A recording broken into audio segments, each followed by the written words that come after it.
I bet you didn't know that electrical resistance is like a traffic jam in a wire. Resistance is how much a material resists the flow of electric current. Imagine water flowing through a pipe.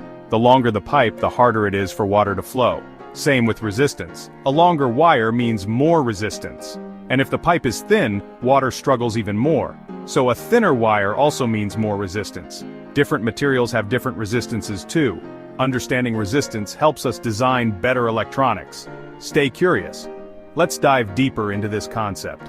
Think of a busy highway during rush hour. Cars move slowly because there's so much congestion. Similarly, in a wire, electrons move slowly when there's high resistance. This is why resistance is often compared to a traffic jam. Now, consider the material of the wire. Some materials like copper have low resistance, allowing electricity to flow easily. Others like rubber have high resistance and block the flow of electricity. This is why copper is commonly used in electrical wiring. Imagine water flowing through a pipe.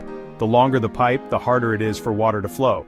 This is similar to how a longer wire increases resistance. The electrons have to travel a greater distance, encountering more obstacles along the way. The same principle applies to the thickness of the wire. A thicker wire has less resistance because there's more space for the electrons to move through. Conversely, a thinner wire has higher resistance because the electrons have less space to move. So, when designing electrical circuits, engineers must consider both the length and thickness of the wires to ensure optimal performance. And if the pipe is thin, water struggles even more. This is why a thinner wire also means more resistance. The electrons have to squeeze through a smaller space, making it harder for them to flow. So, a thinner wire also means more resistance. Different materials have different resistances too.